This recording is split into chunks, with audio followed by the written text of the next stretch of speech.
우리 같이 기도하겠습니다. 하나님 감사합니다. 오늘 이 아침에도 하나님의 말씀을 통해서 주의 은혜를 깨닫게 해주시니 감사를 드립니다. 이 아침부터 주님의 말씀을 묵상하며 하나님의 은혜 속으로 들어가게 하여 주시옵소서. 우리 주 예수 그리스도의 이름으로 기도했습니다. 아멘. 하나님 말씀 레위기서 25장 10절부터 12절 말씀입니다. 레위기서 25장 10절부터 12절 말씀을 같이 봉독하겠습니다.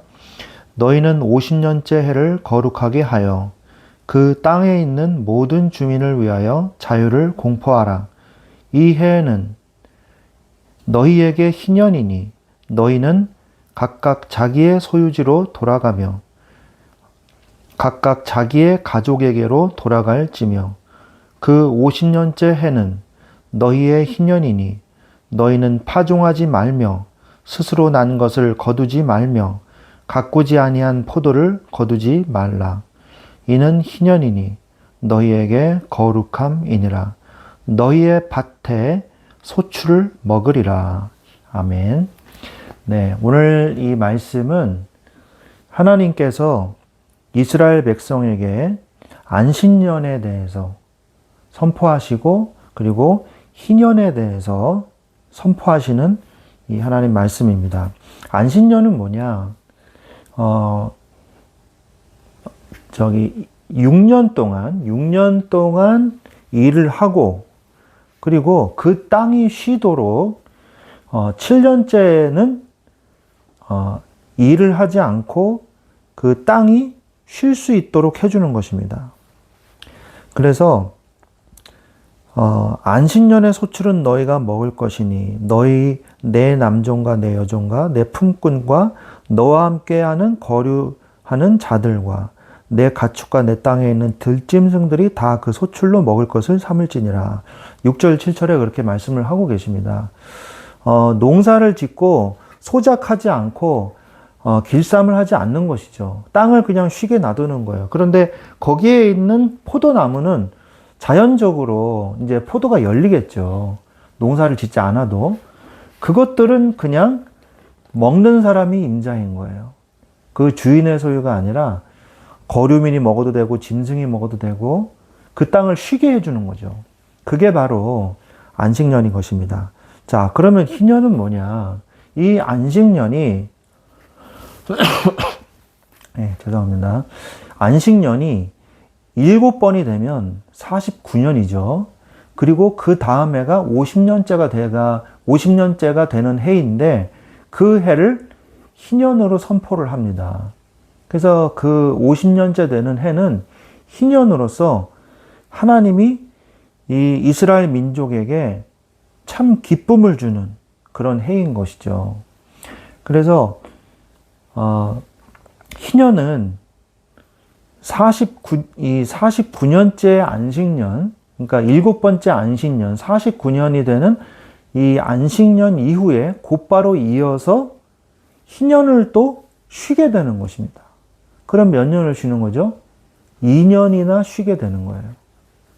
그 땅을 소득이 없게 되는 거죠. 그래서 사실은 현대의 경제인에 대해서 경제 활동을 하는 크리스찬들이 희년을 지켜라 이렇게 하면 2년 동안 쉰다는 것은 사실 생각을 해보면 무리가 될 수 있죠. 이스라엘 민족도 사실은 그럴 수가 있습니다. 그러나 하나님은 희년을 선포하라고 말씀을 하시고서 그것을 책임지지 않으시는 하나님은 아니시죠. 하나님께서 다 모든 것을 먹여 살리십니다. 우선 자세히 우리가 좀 보면 1절부터 4절은 안식년을 통해서 땅을 안식하게 하라 말씀하시고 5절부터 7절은 가난한 사람과 짐승에게 배려해 줘서 누구든지 그것을 먹게 하라. 아까 제가 읽었죠. 그리고 8절부터 10절은 희년을 공포해라. 그래서 이 희년이 되는 7월 10일 속죄일이죠. 이 속죄일에 일부터 안식년, 그러니까 희년이 시작이 되는 것입니다.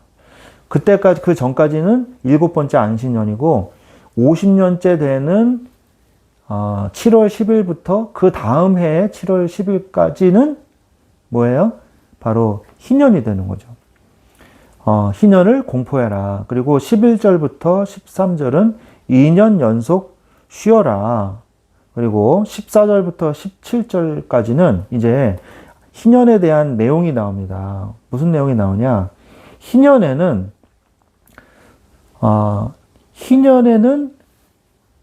토지를 다른 사람에게서 샀던 것을 다 돌려줘라. 근데 돌려주되 희년이 몇 년 남았는지, 내가 그걸 희년 전에 몇 년을 샀는지. 그래서 그것이 많이 남으면 많이 남은 그 희년 전에 그 수가 많이 남아있으면, 해 수가 많이 남아있으면 그것을 값을 쳐서 좀 비싸게 주고, 희년이 얼마 안 남은 상태에서 샀다면 조금밖에 산 사람이 토지를 이용 못 하잖아요. 그러면 거기에 값에 따라서 또 토지 이용료를 주고 그렇게 매매를 해라. 그리고 희년이 됐을 때는 다 다시 돌려줘라. 이렇게 말씀을 하고 계시는 것입니다. 이해가 되시죠? 그리고 18절부터 22절에는 내가 안식년 전에 3년치 먹을 추수를 할 수 있게 해주겠다. 이렇게 말씀을 하십니다. 그래서 48년부터 49년까지, 그리고 49년부터 50년까지는 안식년이잖아요. 7번째 안식년. 그 다음에 50년부터 51년까지는 또 희년이잖아요. 그래서 3년 동안 먹을 것을 1년에 농사 지을 때 다 주게 하겠다고 하나님이 약속을 하십니다. 그리고 23절은 토지는 여호와의 것이다. 그래서 하나님이 12지파에게 나눠준 것이다. 그러므로 희년에는 내가 나누어 준 대로 다시 원상복귀 시켜라. 라고 말씀을 하시고요. 24절부터 28절에는 토지를 샀어도 희년에는 돌려줘라. 그리고 그 전에 어쩔 수 없이 토지를 파는 경우에는 친척들이 힘을 합쳐서 그 토지를 다시 사가지고 돌려줄 수 있도록 해줘야 된다. 이렇게 말을 합니다. 경제적인 어려움으로 인해서 자기 땅을 팔았어요. 그런데 이 농사의 근간이 땅인데 땅이 없으면은 이 먹고 살 수가 없잖아요. 그러니까 희년 전에 이 토지를 팔았어도 친척들이 힘을 합쳐가지고 돈을 모아가지고 그 친척이 팔은 땅을 다시 사줘야만 한다. 라는 의무가 있었습니다.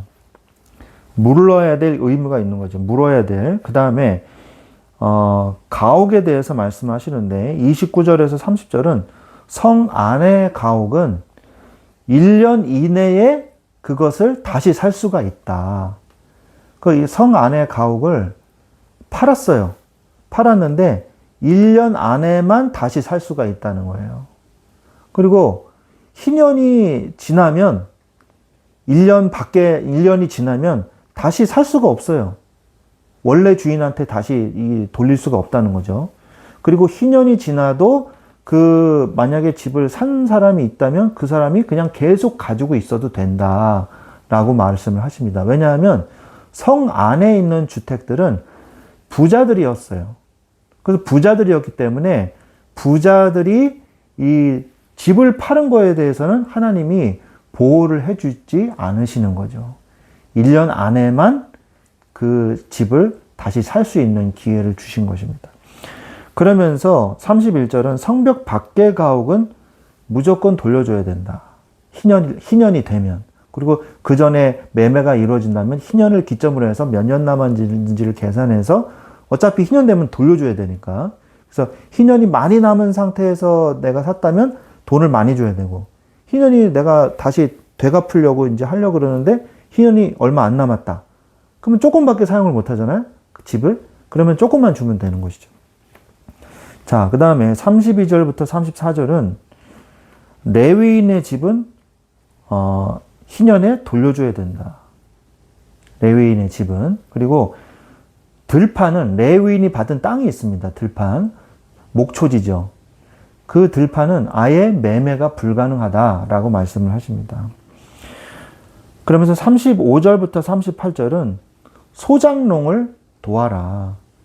힘들고 어려운 소장농이죠. 소장농은 도와야 된다. 이렇게 말씀을 하시고요. 39절에서 44절은 이제 종에 대해서 말씀을 하십니다. 그래서 유대인을 만약에 종으로 내가 사게 됐다. 동족이잖아요. 그러면 노비처럼 부리지 말고 품꾼처럼, 그러니까 하루하루 그 사는 품꾼 있잖아요. 노비 종이 아니 노예가 아니라 품꾼으로 대해라. 그리고 희년에는 무조건 돌려보내라.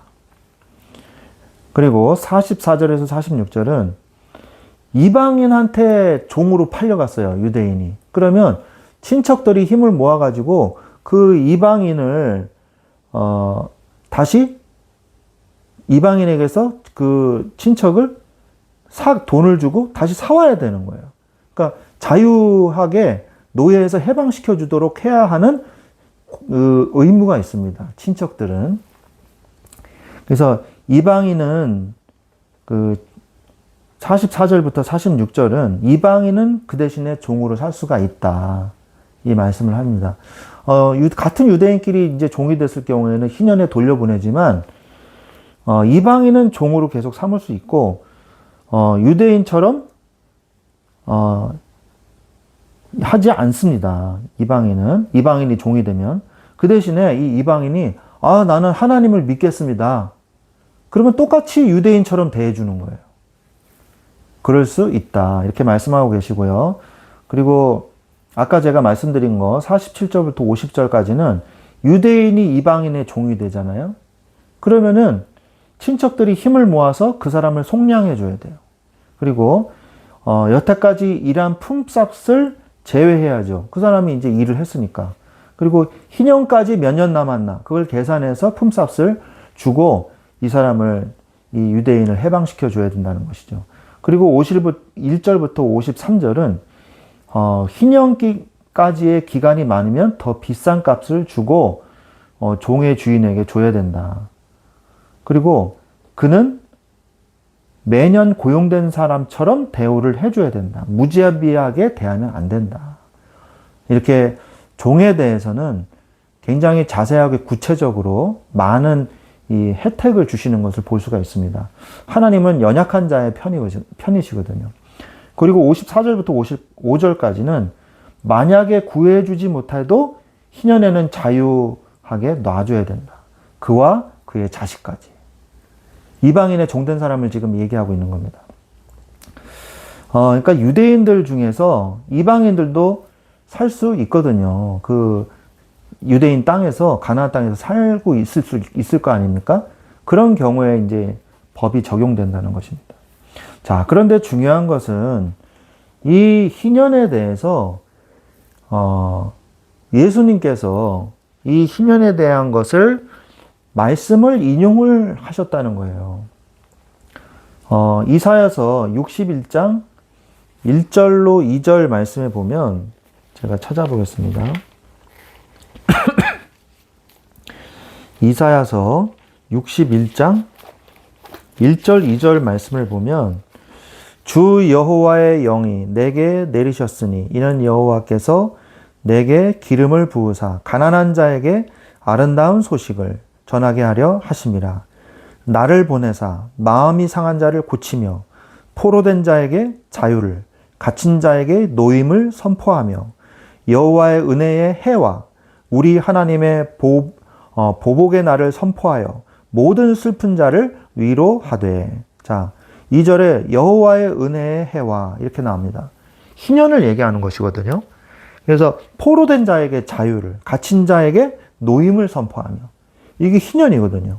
그래서 예수님께서 누가복음 4장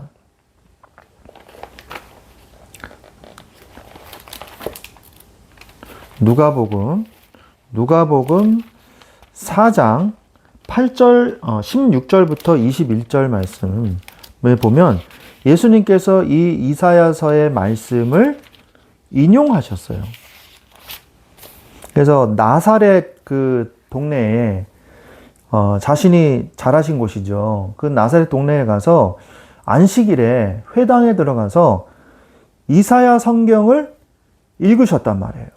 그래서 18절에 보면 주의 성령이 내게 임하셨으니 이는 가난한 자에게 복음을 전하게 하시려고 내게 기름을 부으시고 나를 보내사 포로된 자에게 자유를 눈먼 자에게 다시 보게 함을 전파하며 눌린 자를 자유롭게 하고 주의 은혜를 전파하게 하려 하심이라 하였더라. 그러면서 책을 덮은 후에 21절에 이 글이 너희 귀에 응하였느니라 이렇게 말씀을 하십니다. 예수님께서 오신 이유가 뭡니까? 포로된 자에게 자유를, 가난한 자에게 복음을 선포하고 그리고 눈먼 자에게 다시 보게 하고 눌린 자를 자유롭게 하는 은혜의 해를 선포하기 위한 것이죠. 그래서 주의 성령이 내게 임하시고